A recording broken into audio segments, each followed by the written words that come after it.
Hello, welcome back to Think in the Circle.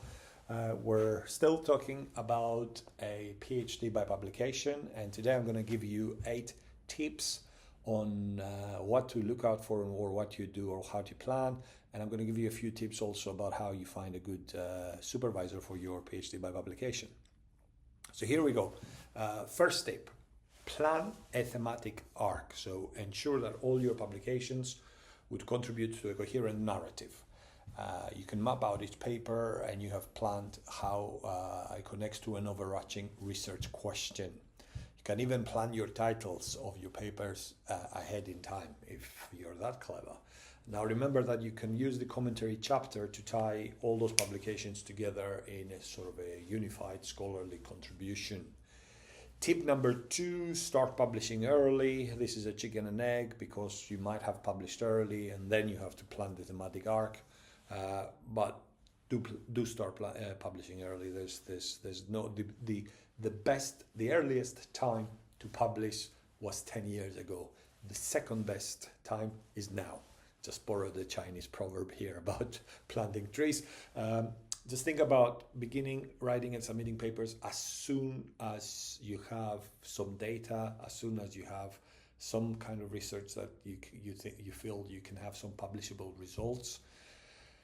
Those early publications allow you to come up with a writing style and allow you to start thinking even more about what the theme is.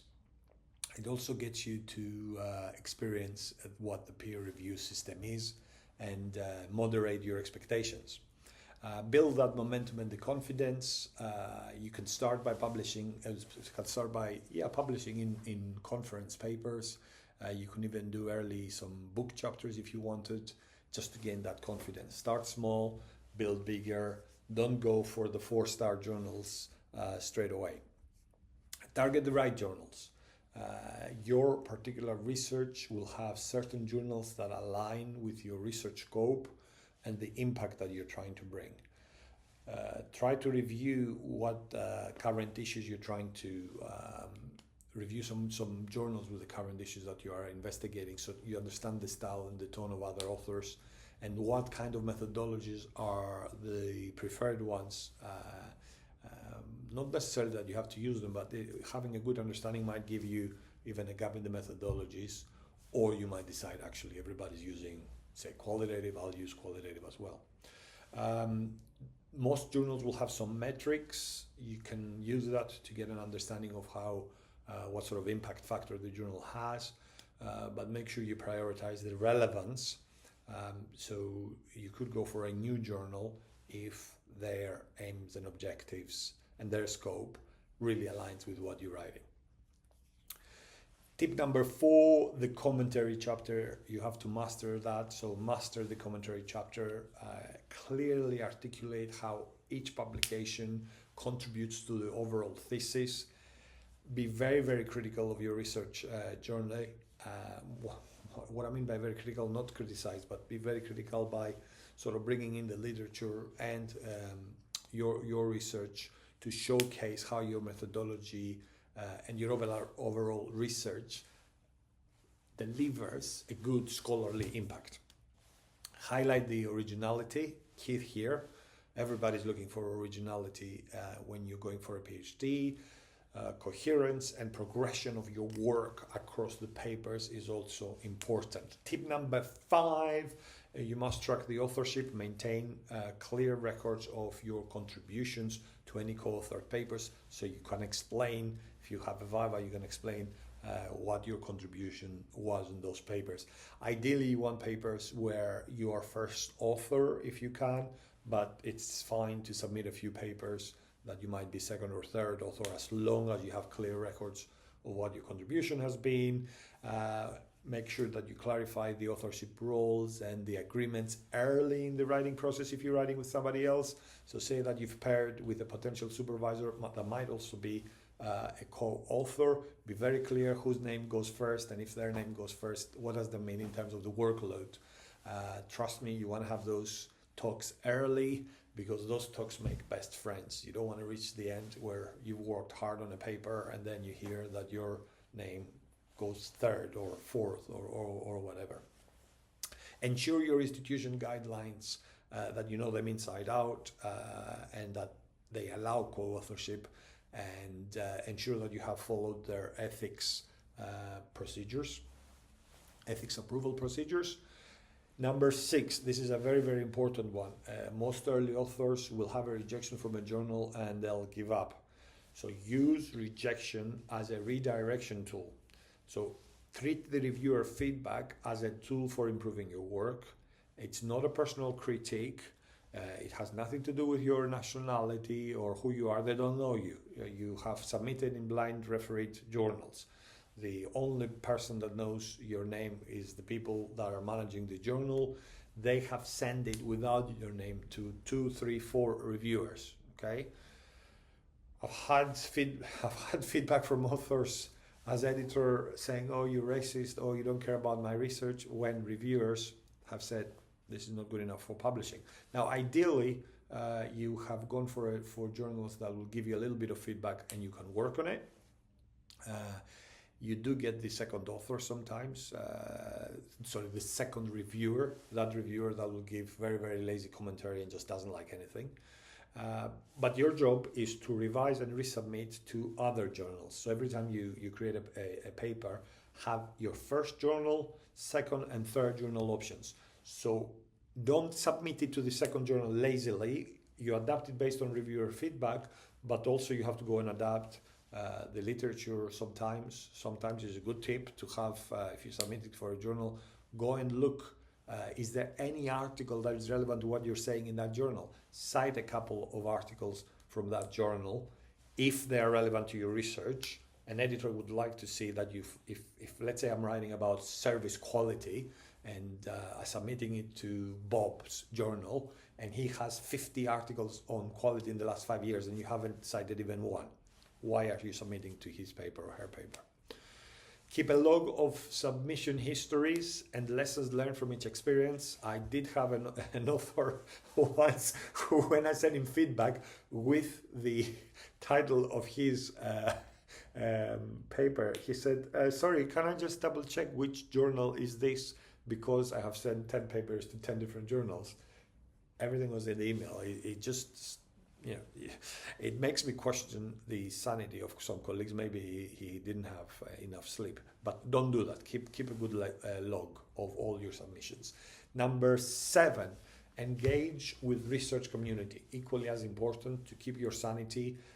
Make sure that you go out to conferences, you present at conferences, workshop, seminars at your university, you speak to other PhD students, even though they might not be doing a PhD by publication. It's really good for the soul. You have some visibility and also you learn from others. You could collaborate with some of those peers and your mentors. Really strengthen your research network. It's quite helpful when you're trying to write academic papers. Stay active on key academic platforms.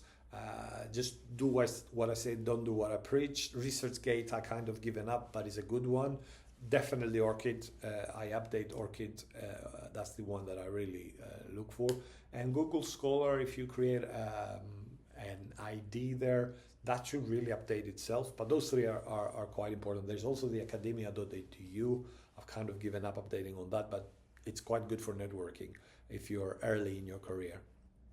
Number 8 and final tip is to stay organized. I can't stress that enough. I was totally unorganized when I was doing my PhD. It's even more important if it's a PhD by publication. Use reference managers. There are so many tools now. You've got Zotero, you've got Mendeley, you can track sources and you can track citations and you can automate all of that. I remember back in the day where I was doing it manually. These were the early days of reference manager, and I was struggling to use it, so I did everything manually. It was painful. Create a publication timeline with milestones for drafting, submission, and revision, and stick to it. And keep backups. Backup the backup of the backup, and version controls. Name the files in a way that you can identify the version of the manuscript and the related documents. You'll be amazed by how easily you can get lost by multiple versions of the same document. That's the 8 tips. Now, what to look for in a supervisor? I'm going to keep this brief. The first thing is try to find a supervisor who understands the model and understands the regulations within their very own university. Trust me, there are some colleagues in some universities that are not very aware of their own regulations. If they have previously supervised or completed PhD by publication and understand the uniqueness of it, that is a great thing to look for a supervisor. And they can guide you in selecting the sequence, in thinking about the theme. We talk about how familiar they have to be with the institutional policies and the expectations that the committee will have to this particular PhD format. Number 2, check their publishing track record. It'd be nice if they should be actively publishing, but they are publishing in reputable peer-reviewed journals within your field, your area, has experience navigating, understanding the peer review process. If they have held spots in editorial boards, even better, because they understand the back of house processes. And he or she could offer, if you're in the same field, they could offer opportunities for co-authorship or even facilitate introductions to journal editors. Number 3, make sure that supervisor is likely to give timely feedback. So timely feedback is the third thing you're looking. How do you know early on? Your email communications. If they are taking 2 weeks to respond to an email when you start looking for a supervisor, they're probably either too busy or they don't care enough, or both. Academia has become extremely busy, so pressures are coming from everywhere. If you feel that the particular colleague is not responding, that could be an indication they might have too many PhD students or they might have too many projects. So that's likely to say that you're not going to be getting timely feedback. You probably will send them, you'll start with maybe a proposal at the beginning. So look at if the feedback is constructive and actionable, and does it help to work, helps to improve your work. And as you continue with the process, make sure that supervisor is communicating regularly, is accessible for meetings. You need to manage them, so manage upwards, but they need to also be responsive. And finally, my tip, I think, is somebody who is ethical, has a good ethical compass, and is transparent in the work. They don't carry a chip on the shoulder, sets clear expectations around authorship, data use and collaboration, encourages academic integrity and encourages you to do better, and also respects you as an intellectual, respects your intellectual contributions. They're open about potential conflicts and maintains professional boundaries. Now, often with PhD by publication, because there is another level of maturity there, you hopefully become friends, and that's great, but separate the friendship have clear boundaries between the friendship and the professional work that you're trying to do. That's it. I hope that gives you some ideas of what to look out for a supervisor, and I hope the 8 tips help you. Now, if you are already in the process or you have finished a PhD by publication and you have other tips, please add them in the comments. Subscribe, comment, have fun, enjoy the day. Thank you for watching.